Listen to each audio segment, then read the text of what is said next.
So are we now at the point where we say, congratulations, Johan Kristoffersson, 8-time champion of the world? I mean, not mathematically just yet, but after the WorldRX in Finland and Kimi Ring, I think we're awful close to it. Because Kristoffersson was second in a KMS 1-2, Ole Christian Vejby taking it to the line, Johan Kristoffersson taking a tyre off the rim on the final lap. I think it was landing on that joker because we saw something similar happen in the WorldRX final as well. But it could be the case that he wins it next time in Turkey. By which I mean in the first one, not the second one, because there are two. They're doing the double header. That's how they're getting around this whole kind of final round thing. They've decided to double it up at Istanbul Park. So then you've got your 6 World Championship rounds, at least one of which is technically not in Europe. Even though it's on the European side of Istanbul, but we'll talk about that another time. Kristoffersson was second to Vejby's win, but now has 15 points over Niklas Gronholm. Gronholm out in the second final in the row after being second in the heat for the second time in a row. You got to feel for the guy. But 15 points being the gap, it is still assailable. I mean, it could technically be undone in one event next time out if Kristoffersson didn't make it to the final, Gronholm TQ'd and won. It would be a dead heat going into the final round. But we need to see what the entry list is like for Istanbul Park first. It could be, because WorldRX is also going there, we won't see what my previous prediction was, which was a WorldRX competitor stepping up to WorldRX for the final round.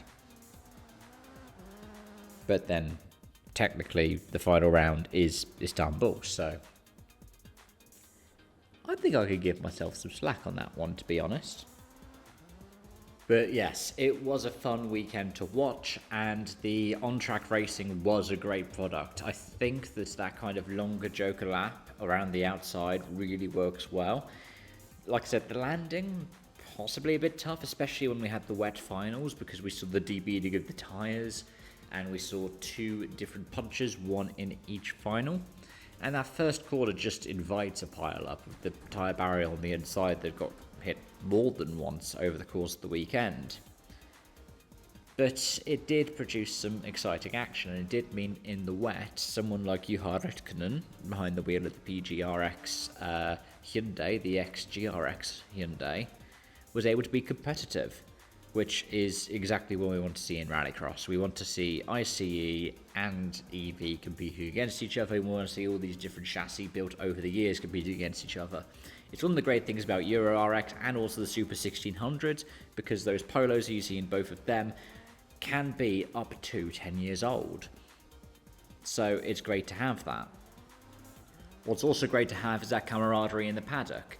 Now, Timmy Hansen did then go to undo some of the feel-good story by saying that this has never happened before in motorsport, that CE dealer team decided they were going to try and help out the Hansens, because I'm assuming it's Red Bull have backed out. That's why they were wearing the CE dealer team overalls, or shirts over the Red Bull overalls when they were being interviewed.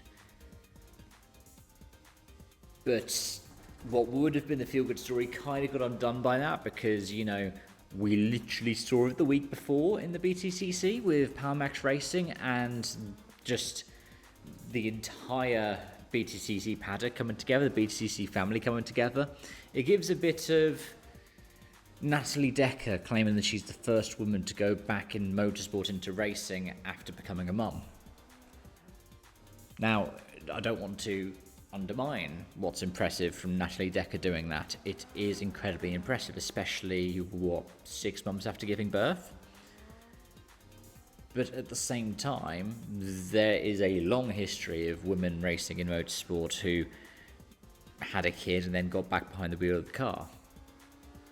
I mean, we had that as a plotline for the W Series, for example.